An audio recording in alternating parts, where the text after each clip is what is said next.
Welcome everyone to HogvilleNET YouTube Live. Unfortunately, it's on Thanksgiving Day. Happy Thanksgiving to everyone. Unfortunately, it's a loss for the 20th ranked Arkansas Razorbacks, 84-79 against the Memphis Tigers.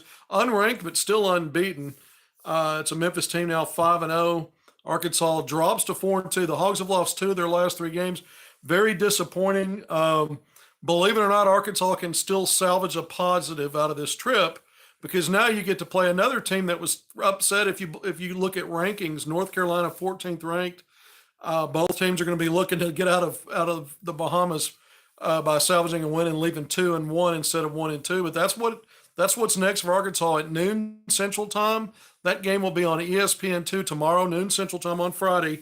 So Arkansas struggling in a lot of ways right now. We're going to go through it. For any of those that can stomach this, you're probably trying to enjoy the rest of your Thanksgiving Day and don't want to come on here and talk about a loss. Those of you brave souls or luckless souls, if you that are joining me, I appreciate that. All right, so let's get into it.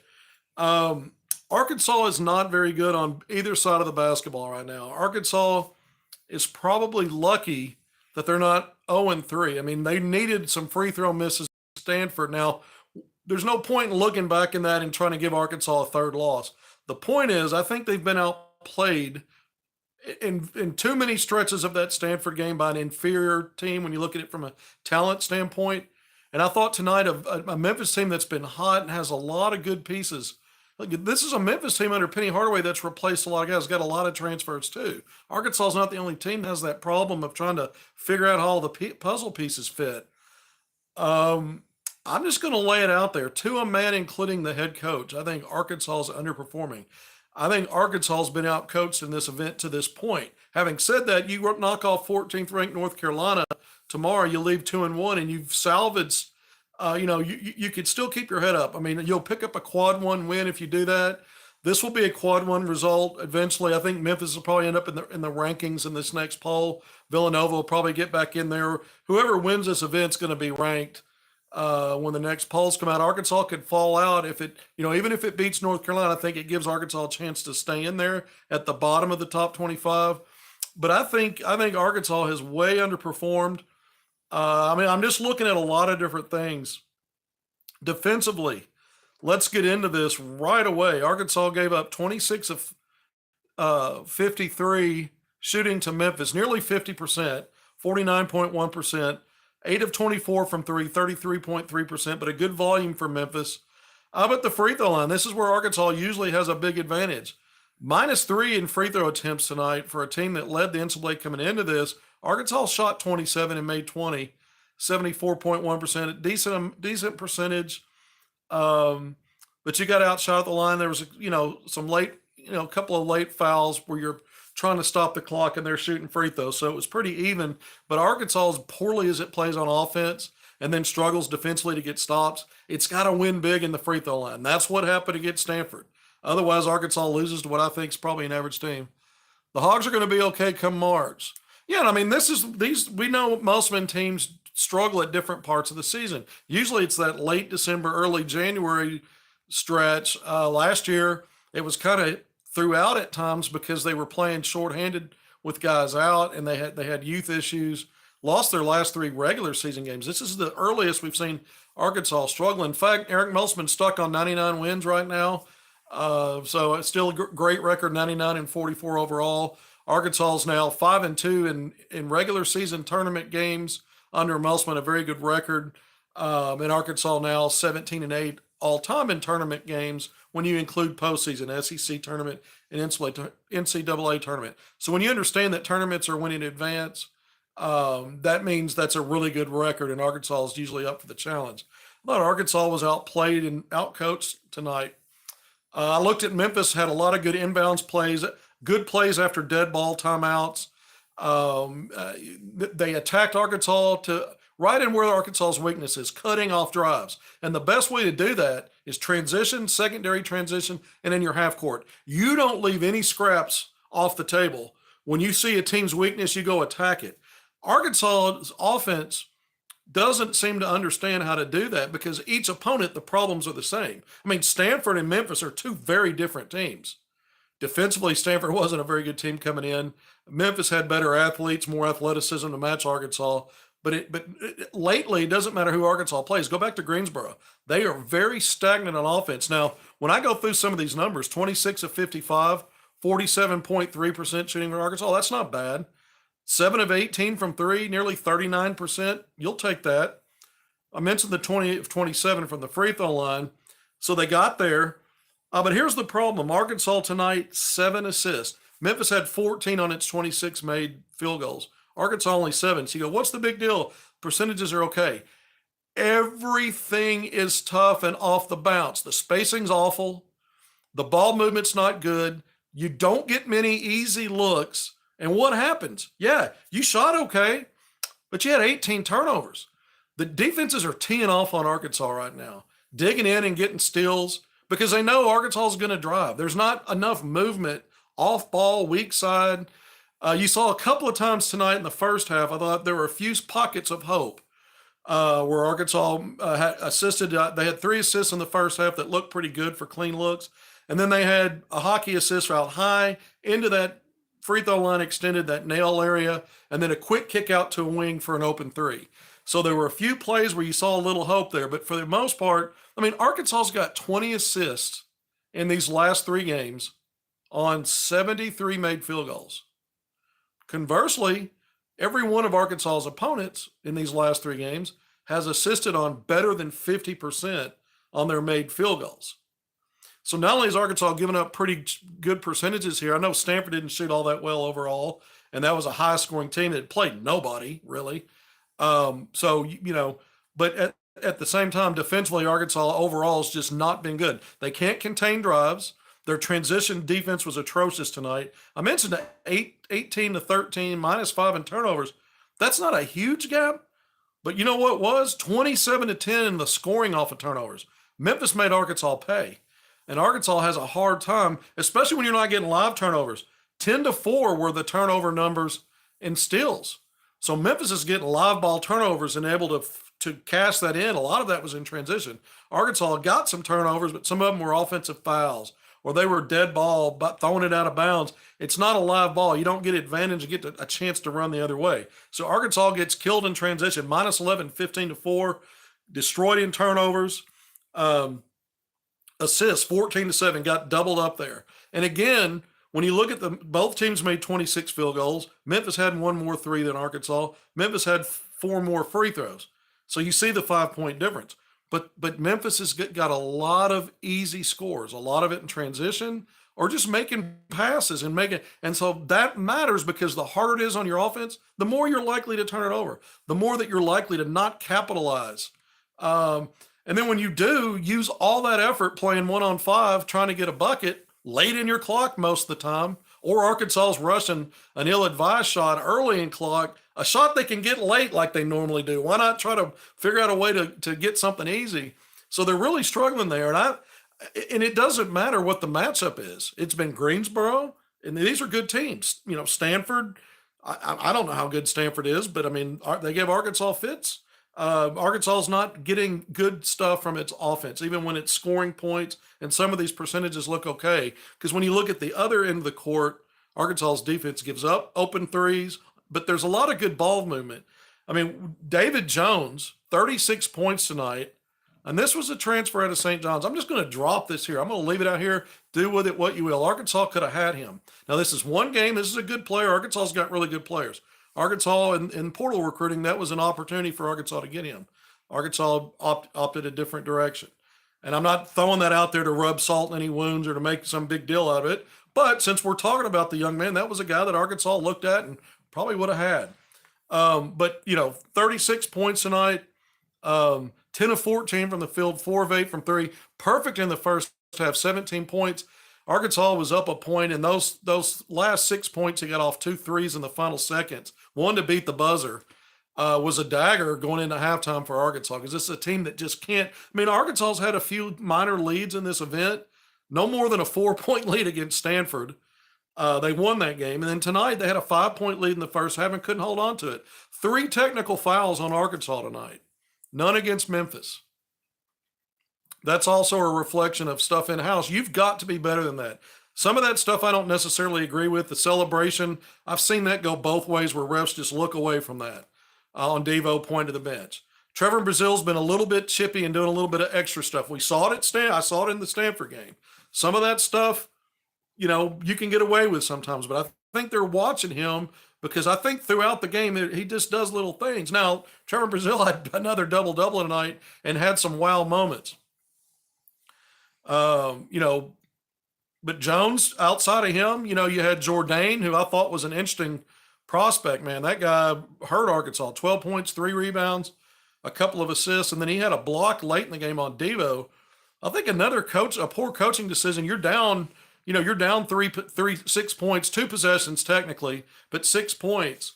When your clock's too low to play the 2-point and then try to get a steal or foul game, you're under 15 seconds. By the time you get to the rim and get down on that end, you're under 12 seconds. And Arkansas is trying to play two, then get a steal or foul. And you're down 6 points. Even if you score the 2, you're still down 4. You're still down 2 possessions. There's just not enough clock to play that. I think Arkansas needed to look for 3. In fact, on a night tonight where you're around 39%, you were 40% at halftime. You finished 39%.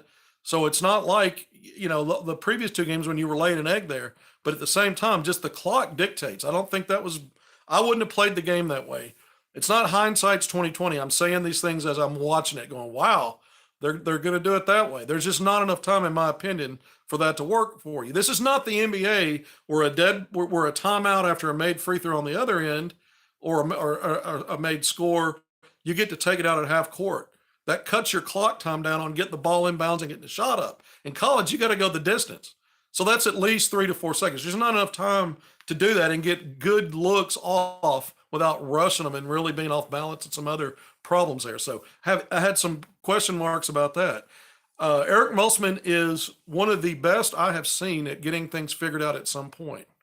But I think there are things that are valid to bring up. I think Arkansas's offense is stale and stagnant. Until I don't care if they're charting 250 passes a game. When the offense is not getting anything easy or very few easy looks or open looks, and it's just mano a mano so many times, your talent will only carry you so far. These other teams have talent, and they have stretches where it's not that hard.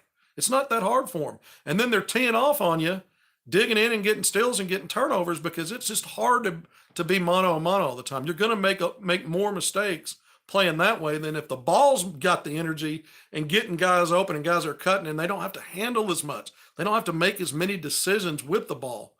That ball energy makes the decision for you, makes things easy. So I've really dwelled on that because we can talk all night long about Arkansas's bad defense, and it's had its problems. Certainly tonight was one of them.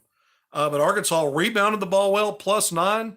And they had a 4 rebound edge on the offensive glass. The problem was they weren't able to capitalize on that. Both teams with 14 points in the second chance opportunities. So you got a draw there for Memphis, even though you lose on the glass.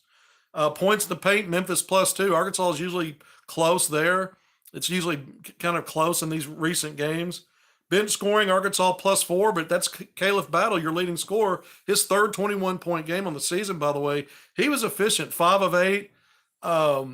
Shooting from the field, 3 of 4 from 3, 8 of 11, but 2 of those misses laid back-to-back when Arkansas was trying to get back in it. Sometimes it's not just about what your percentages are and what your numbers are, but what did you do in certain parts of the game? That gets kind of magnified. But what did Battle also have? He led the team with 4 turnovers. Again, he's a put the ball down and go get it kind of guy. You're going to have good and bad with that. And so, again, you need stretches of the game, longer stretches of the game. You need to put defenses on their heels where they're picking and where they're second guessing and you're picking and choosing. They understand what Arkansas's strength is, and that's guys with talent slashing. But when it's late in the clock because your ball movement's not getting you good open looks, it's easier for a defense to deal with that. That was Arkansas's problem last year. It was a problem the year before that when they didn't have 3-point shooters. Now they've got them, and they can't get the ball movement right where they can fully take advantage of everything. Even though some of these percentages were good, you look in the turnover department, it has a lot to do with how Arkansas played and how the other team was able to play. I thought Memphis did a much better. I thought Memphis's biggest problems, and this is coaching too, is when they tried to play through their bigs. They didn't really need to do that very much. When they tried to post them up, it was a turnover. Or if they, when they tried to play 2-man game with them, some of that didn't work because they were getting moving screens and Some of their turnovers were off their bigs, just not being. And I thought they tried a little too much of that. They were smart to take the leash off of Jones and just let him go, man. That guy chewed up Arkansas in transition. He chewed him up from three. He chewed him up off the bounce. He was 6 of 6 from the field in the first half, 2 of 2 from 3 of 3 from three, 2 of 2 at the foul line. Perfect, 17 points. He was the difference really in both halves. When you started that second half, he was at that point. You're on skates, you're overplaying this guy, or if he has a little bit of space and gets the ball, you're closing too hard. He used good ball dribbles off of those, offsetting. Now he's got a numbers advantage, and he worked his way around the basket, and help would come, scared to death he's going to score again, and then he dropped it off for a couple of early second half assists for easy scores for those bigs that were struggling. And so he was beating Arkansas in multiple ways, got some steals in there. This is one of these games where the best player on the floor, you can go back to Old Dominion, which was a win in Greensboro.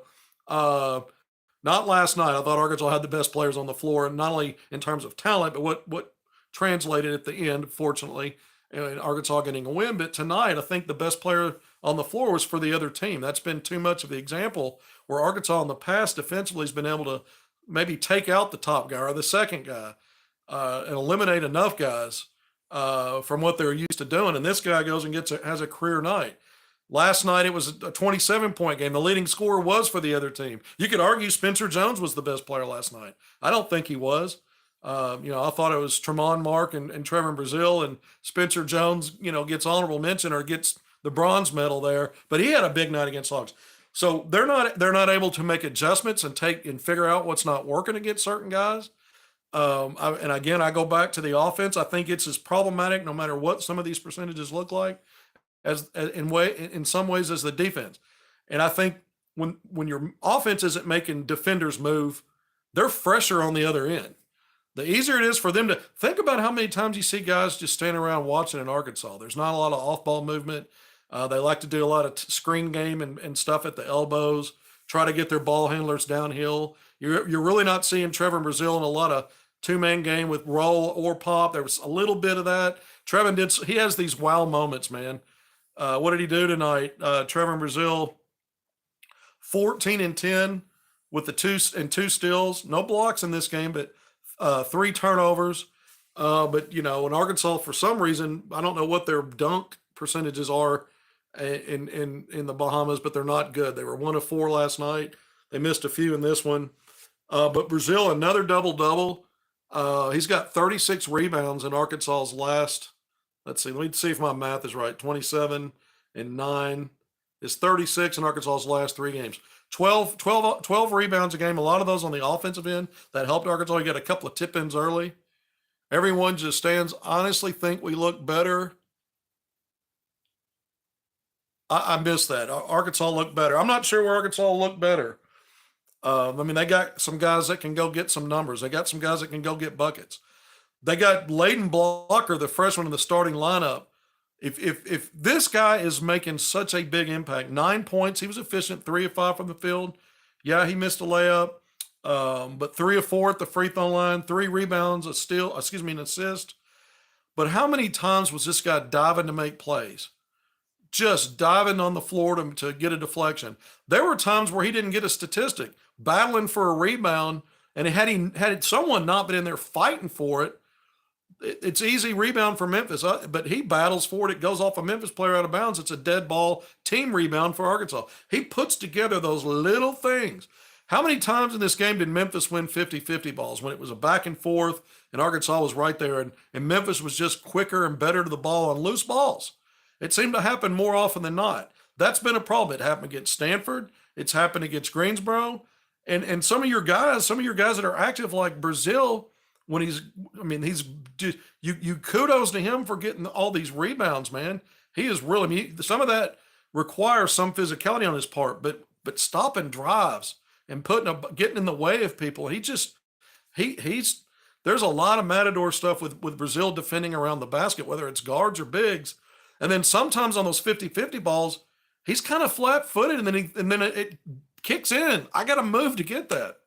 All right, Tremont Mark, 2 early fouls, didn't play most of the first half, 12 points, second consecutive game for him with only 1 rebound. He had a steal, only 26 minutes. He only had 1 turnover. Not his night. I mentioned Blocker. I love Leighton Blocker. I think, 4 years ago or 3 seasons, whatever it was, when Devo Davis and Jalen Williams had to bide their time, when lesser players that were out of the transfer portal were get clock and run, and Arkansas started 2-4 in SEC play. I kind of put a tweet out that was controversial about you got to get your talent on the floor. Sometimes it's not just about are they ready, are they freshmen, what's their experience. Sometimes it's about what's the alternative. And so I think with Leighton Blocker, he brings elements that some guys aren't bringing right now. And some of that's just that fight and that playmaking ability in the little things that impact winning. He's doing some of the little things that Devo did as a freshman with that energy that he had then, the way he played then. And even it reminds me a little bit of guys like Justin Smith or a Jalen Williams, some of these glue guys, Trey Wade. They just did little stuff that wasn't always box score relevant or popped up in a stat. And you got it. You understand, man. These are the kind of things we need to get things going, because it's some of these other areas that are problems. I mean, Blockers, 20 plus minutes tonight. I think 26 or 27 minutes. Leighton didn't have a turnover. That's one thing. He didn't have a turnover. Devo, after going 0 turnovers in the first 4 games, 3 tonight, so 8 since they've been in the Bahamas. That's tough. Finished with 15 points, 3 of 7 from 3. I mentioned the 3 turnovers he had, 3 rebounds and an assist. Arkansas is just not getting enough assists. There's not enough helpers on offense. I know I've talked probably more about that when there's a lot to say about the defense. But the clean drives of the basket, and then Arkansas just seems lost on a lot of what these teams are doing offensively to attack. And the ball gets moved around really well, and Arkansas's chasing. They're chasing. They're so far behind. They're out of position. Their rotations are slow. Now they're far behind. And teams are getting open looks, whether it's from 3, mid-range, or getting all the way to the basket. Justin Smith was the bomb. Yep. But still working at getting these guys to play hog ball. Right. I think, we need to see L. Ellis has not had him. He hasn't started in either one of these games. Playing off the bench. He's 0-4 shooting from the field. He had 3 assists in the first half. He had a couple of nice passes. One and a third assist on an out of bounds play that was nice. But he is not a point guard. He is not a lead guard. He is a shooting guard, and you see his discomfort handling the ball. He had 2 bad turnovers. It felt like he had 8 because he keeps going to the wrong spots and high out on the floor after half court. He gets trapped. He got lucky and bailed out on 2 or 3 plays where they either called a foul or something where the ball was very loose and he made a poor pass and it was deflected. It could have been worse and snowballed, but he's just really struggling understanding, how to play that lead guard spot. But he did have, he had 3 of Arkansas' 7 assists, and also came in the first half when he played. So you're not sure how he's going to fit in, what other way, because they've really worked on him throughout the offseason and tried to build him into a point guard. And it's not working to this point. He's had some games where you think it is, but there's just too many things to this point that I've seen that suggest all that time you put into it has paid dividends. It may later. Maybe there's another role for him where you look at him as another scoring option and you're not as worried about him handling the ball or running your offense. I don't know. I don't know where this goes with him. I just know it's a problem area. And I think Leighton Blocker, because of I think he's better defensively. He's still learning, makes mistakes. Some of those fouls, getting Quinterly to the line. He couldn't make shots tonight, but he's real crafty in the way that he can find ways to get the line. He's lights out there. He had 4 assists tonight. Quinterly did some good things to transfer from Bama. Not one of my favorite players, but but I think Blocker, his energy, and this guy's fearless. You just got to have that. L. Ellis exposed. Devo dribbles the clock too far down, 3-point defense. Yeah, that's the other problem sometimes with Devo. He's a situational good passer, and a lot of that's in transition or when there's a numbers advantage. I think he struggles not only with ball handling as with pace as a guy that leads your team, but he's really slow with the ball. Methodical, is a lot of high dribbling, loose. He gets loose with it. Tremont Mark's not a tight dribbler either. Sometimes before he gets into his stuff, he struggles controlling the ball, and so the clock ticks down a little bit more when you're fighting the ball so much. There's just a lot of stuff right now, and I'm not even sure that Blocker's a true point guard. I haven't seen those qualities, but he's a guy that will willingly make passes. He is definitely quicker and faster and more explosive getting downhill than just about anybody Arkansas has in the backcourt. And I mentioned he's just a dog, man. The more experience he gets and the more he learns, I think he can help Arkansas. I'm not ready yet to say he should start every game and be your lead guard all the time. I'm not sure where things are going there. That's been a problem area. The 5 spot, Arkansas's front line. Chandler Lawson, a big game last night against Stanford. Struggled tonight against the hometown school. Makai Mitchell. And Brazil again got the double-double. I didn't think Memphis's front line was as good as Arkansas's. It didn't have to be. David Jones was inside and out better than everybody. That's the fact. And he worked. I mean, Arkansas didn't put up much resistance on him when he drove in. Knocking down some threes was one thing, 4 of 8. He was in rhythm, man. When you're feeling it, when nobody's stopping you, when you're not getting any resistance, you can start to feel good. And this is a guy that's a good player. He was a coveted guy coming out of the portal. Again, I bring it up. I mean, I'm not doing this to say he should have been playing for Arkansas, but was a guy I think Arkansas could have gotten out of the portal. Arkansas got some good players out of the portal. This is one game. It's early in the year. We don't know what kind of season Arkansas is going to have. We don't know what kind of season Memphis is going to have, and we don't know what individual guys are going to do.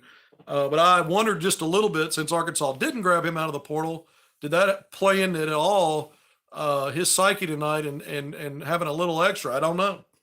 I'm not a mind reader, but I do think it's interesting. And also I like to bring intel sometimes when I can. We're several miles away from the portal recruiting season, so we can talk about some of this stuff a little bit. Arkansas at noon tomorrow, Central Time, on ESPN2 against 14th ranked North Carolina. 2 ranked teams in the 3rd place game. That's what happened last year. You had Arkansas and San Diego State got in that 3rd place game in Maui.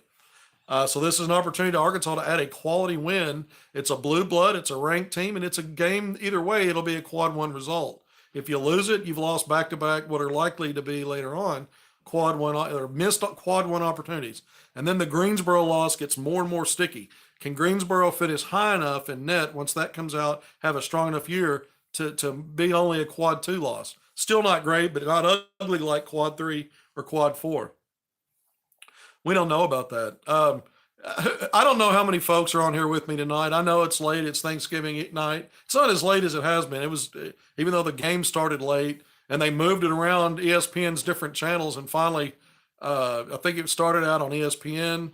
Then it got moved over to ESPNU, and then later on, very late, it got switched over to I think back to ESPN2. So it ended up living on 3 different network channels. Maybe that got some people turned off and changed to watch something else. And but I think Arkansas struggling. On the good side of this is, they stuck in it. They gave themselves a chance. The 3 technicals are weird to me.